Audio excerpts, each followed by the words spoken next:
သူတို့သမီးလောင်းလေးခင်ဗျဒီလိုအဖြစ်မျိုးကြုံရလိမ့်မယ်လို့အိမ်မက်တော်မမှတ်ထဲဘူးကားမောင်းနေရင်သူတို့သားလောင်းကအလေးအာယုံလွတ်သွားတာနဲ့ကားကလမ်းဘေးကမက်ဆောက်လာတဲ့ကမ်းပါးရန်စီကိုတချိန်ထိုးဦးတည်သွားတော့တာပဲကန်ကောင်းတို့သာမအစွန်းမှာတုံခနေရသွားတာတကယ်တော့ကားကတဝက်လော့ဟန်ချက်ပြတ်ပြီး6သက်ကြလူဒီပါဖြစ်နေပြီ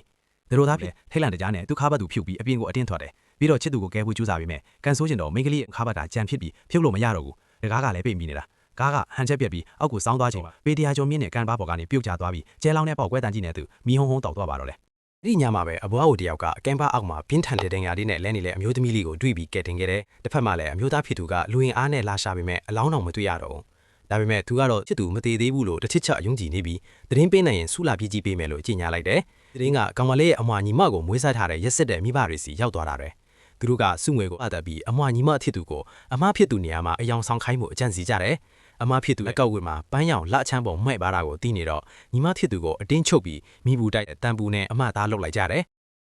သူတို့သားဖြစ်သူဆေးရုံကိုရောက်လာတဲ့အခါမှာတော့သူ့ချစ်သူမညီမရှိမှန်းမသိတော့ညီမဖြစ်သူကိုပဲသူ့ချစ်သူအစ်စ်လို့ထင်သွားတာပေါ့ညီမဖြစ်သူကလည်းအမှန်တိုင်းမပြောရတော့ဒဏ်ရာညံတွေပျောက်သွားတယ်လို့လိန်ပြောလိုက်တယ်တကယ်သူတို့သမီးအစ်စ်ကတော့မျက်နှာမှာပြင်းထန်တဲ့မီးလောင်ဒဏ်ရာတွေရထားလို့အဘွားအုပ်ညီနဲ့မျက်နှာခွဲစိမ်မှုနောက်လိုက်ရတယ်ဒါပေမဲ့ဦးခေါင်းထိခိုက်ထားတော့သူကလည်းဘာမှမမှတ်မိတော့ဘူး6လအကြာမှာတော့ကဲထားတဲ့အဘွားအုပ်စီးကူပေါ်ပတ်စံလိုတာကြောင့်သူဟာအိမ်ဖော်အဖြစ်အလုပ်သွားရှောင်ရင်းပတ်သက်မှုရှိခဲ့ဖူးတဲ့အမျိုးသားရဲ့အိမ်ကိုရောက်သွားတနည်းတော့အခန့်ပွဲတစ်ခုမှာသူဟာတော့ခါထားတဲ့တက်တာလေးတစ်လုံးကိုမြင်ပြီးတမျိုးကြီးရင်းနှီးနေတယ်လို့ခံစားလိုက်ရတယ်စမ်းကျင်စိမ့်နဲ့လက်လန်းလိုက်တဲ့အချိန်မှာအမျိုးသားကရုတ်တရက်ရောက်လာလို့လန့်ထွက်ပြီးသူ့လက်ချောင်းလေးကလက်ပွေဖက်ဆက်ပေါ်ကိုမတော်တဆထိသွားတယ်။အန်အော်စရာကောင်းတာကအဲ့ဒီတက်တာလေးဟာမီးပွင့်သွားပြီးပွင့်သွားခဲ့တာပါပဲ။အဲ့ဒီတက်တာကသူ့ရဲ့သတို့သမီးလောင်းရဲ့လက်ပွေနဲ့ပဲတက်တာလေးအမျိုးသားဖြစ်သူကတော့အန်အော်တုံလို့စွာနဲ့သူ့ရှေ့ကအိမ်ဖော်မလေးကိုစိုက်ကြည့်နေမိပါတော့တယ်